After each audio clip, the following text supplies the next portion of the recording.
আজ আমরা কথা বলবো গি দ্য মোপাসাং, সেই বিখ্যাত ছোট গল্প দ্য নেকলেস নিয়ে।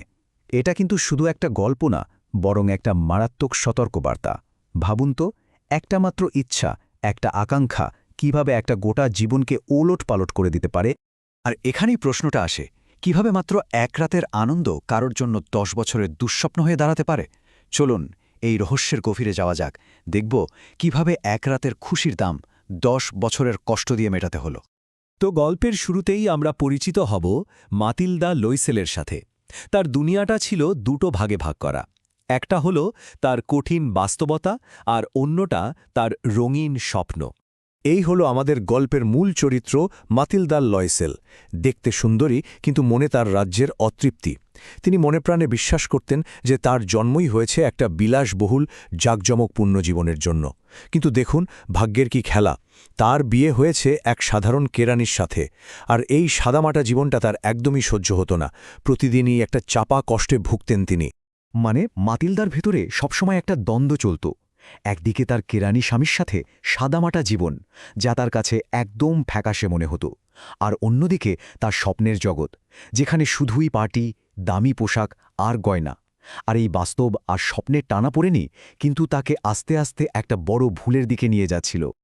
আর ঠিক এমনই এক সময়ে তাদের জীবনে একটা সুযোগ এলো, বলা যায় একটা ঝলমলে সুযোগ। মাতিলদার স্বামী একদিন অফিস থেকে ফিরলেন জনশিক্ষা মন্ত্রীর দেওয়া এক জমকালো পার্টির আমন্ত্রণপত্র নিয়ে। মাতিলদার জন্য এটা শুধু একটা দাওয়াতপত্র ছিল না, এটা ছিল তার স্বপ্নের দুনিয়ায় ঢোকার একটা সোনার টিকিট। কিন্তু সমস্যা হলো, স্বপ্ন সত্যি করার পথে সবসময়ই কিছু বাধা থাকে। এখানে বাধাটা ছিল বাস্তবতা। পার্টিতে যাওয়ার জন্য দামি পোশাক কই, গয়নায় বা কই। অনেক কষ্টে তার স্বামী জমানো টাকা দিয়ে একটা নতুন পোশাকের ব্যবস্থা তো করলেন, কিন্তু গয়না, একটা ভালো গয়না ছাড়া ওই বড়লোকদের পার্টিতে যাওয়াটা তার কাছে একদমই অসম্পূর্ণ মনে হচ্ছিল। তো একটা সমাধান বের হলো। ম্যাটিল্ডার স্বামী বুদ্ধি দিলেন তার ধনী বান্ধবী মাদাম ফোর্স্টিয়ারের কাছ থেকে গয়না ধার করতে। আর কি আশ্চর্য, মাদাম ফোর্স্টিয়ার রাজিও হয়ে গেলেন। তার বিশাল গয়নার সংগ্রহ থেকে ম্যাটিল্ডা বেছে নিলেন সবচেয়ে সুন্দর, সবচেয়ে ঝলমলে একটা হীরার হার। ওই মুহূর্ত তার মনে হয়েছিল, যাক, স্বপ্ন পূরণের পথে আর কোনো বাধা রইল না। কিন্তু তিনি ঘুণাক্ষরেও টের পাননি যে এই হারটাই তার জীবনের মোড় ঘুরিয়ে দেবে। তো সেই স্বপ্নের রাতটা শেষ হলো, কিন্তু এরপরই এলো গল্পের সেই বাঁক, যেখানে একটা ছোট্ট ভুল সবকিছু তছনছ করে দেয়। পার্টিতে মাতিলদা ছিলেন মধ্যমণি, সবার নজর ছিল তার দিকে। কি দারুণ একটা রাত, কিন্তু এই আনন্দটা বেশিক্ষণ টিকল না। বাড়ি ফিরে আয়নার সামনে দাঁড়িয়ে তার মাথায় যেন আকাশ ভেঙে পড়ল। গলায় সেই হীরার হারটা নেই। এরপর যা হলো তা এক কথায় পাগলামি। স্বামী স্ত্রী মিলে আবার সেই রাস্তা ধরে ছুটলেন, তন্ন করে খুঁজলেন, পুলিশে খবর দিলেন, ক্যাব অফিসে খোঁজ নিলেন, এমনকি পুরস্কার ঘোষণা করে পেপারে বিজ্ঞাপনও দিলেন। কিন্তু না, কোনো লাভ হল না। একটা সপ্তাহ কেটে গেল, কিন্তু হারের কোনো চিহ্নই পাওয়া গেল না।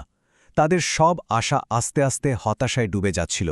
হার যখন পাওয়াই গেল না, তারা একটা ভয়ঙ্কর সিদ্ধান্ত নিল, হারটা কিনে ফেরত দেবে। আর এই সিদ্ধান্তের কারণেই তাদের জীবনে নেমে আসে এক দীর্ঘ আর কঠিন অধ্যায়। দোকানে গিয়ে তারা জানতে পারল ঠিক ওই রকম একটা হারের দাম ৩৬,০০০ ফ্র্যা। ভাবুন একবার, একটা সাধারণ কেরানির পরিবারের জন্য এটা একটা বিশাল অঙ্ক, বলতে গেলে প্রায় অসম্ভব একটা ব্যাপার। এই বিপুল টাকা জোগাড় করতে আর শোধ করতে গিয়ে তাদের জীবনটা পুরোপুরি বদলে গেল। কাজের লোককে ছাড়িয়ে দিতে হলো, তারা উঠে গেল একটা সস্তা চিলেকোঠার ঘরে। যে মাতিলদা একসময় বিলাসবহুল জীবনের স্বপ্ন দেখত, সে এখন নিজের হাতে ঘরের সব পেজানো কাজ করছে। তার হাতগুলো খসখসে রুক্ষ হয়ে গেল।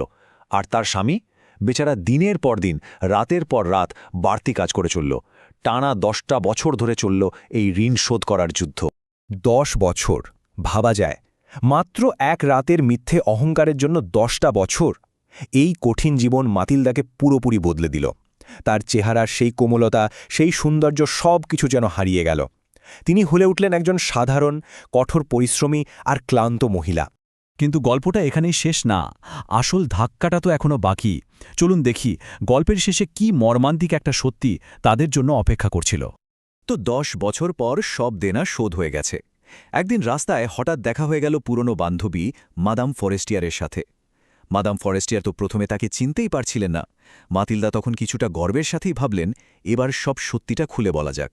আর তখনই মাদাম ফরস্টিয়ার এমন একটা কথা বললেন যা শুনে মাতিলদার মাথায় বাজ পড়ার মতো অবস্থা হল। তিনি কি বললেন জানেন? বললেন, হায়, আমার বেচারি মাতিলদা, আমার নেকলেসটা তো নকল ছিল। হ্যাঁ, ঠিকই শুনছেন, নকল, যেটার দাম বড়জোর 500 ফ্র্যাঁ হতে পারে, 36,000 ফ্র্যাঁ নয়, মাত্র 500 ফ্র্যাঁ। যে জিনিসটার জন্য তারা তাদের জীবনে 10টা বছর নষ্ট করে ফেলল, সর্বশান্ত হল, সেটার আসল দাম ছিল বলতে গেলে কিছুই না। তো এই মর্মান্তিক গল্পটা থেকে আমরা আসলে কি শিখতে পারি? চলুন এবার গল্পের মূল শিক্ষাটা নিয়ে একটু কথা বলা যাক।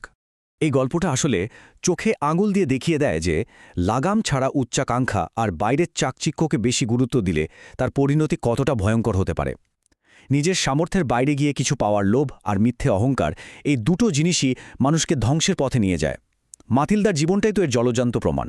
আর এই শিক্ষাটা কিন্তু শুধু দ্য নেকলেস গল্পের জন্য সত্যি না, এটা সব সময়ের জন্য, সবার জন্য সত্যি। দেখুন, মাতিলদার ক্ষেত্রে কারণটা ছিল উচ্চাকাঙ্ক্ষা আর অহংকার, যার ফলে তাকে 10 বছর কষ্ট করতে হয়েছে। আবার উদ্দীপকের গল্পে সালাম আর সালমার ক্ষেত্রে কারণটা ছিল লোভ আর দুর্নীতি, যার পরিণতিও কিন্তু সেই একই, দারিদ্র্য আর হতাশা। মূল কথাটা হলো, অন্যায় পথে বা সাধ্যের বাইরে গিয়ে কিছু পাওয়ার চেষ্টা করলে তার পতন অনিবার্য। সবশেষে গল্পটা আমাদের সামনে একটা বড় প্রশ্ন রেখে যায়। আচ্ছা, অহংকারের আসল দামটা ঠিক কতটা? আর আমরাও কি আমাদের নিজেদের জীবনে কতবার আসল আর নকলের মধ্যে তফাৎ করতে ভুল করি? কত নকল নেকলেসের পেছনে আমরা আমাদের মূল্যবান সময় আর শ্রম নষ্ট করে চলেছি? এটা কিন্তু একবার ভেবে দেখার মতো বিষয়।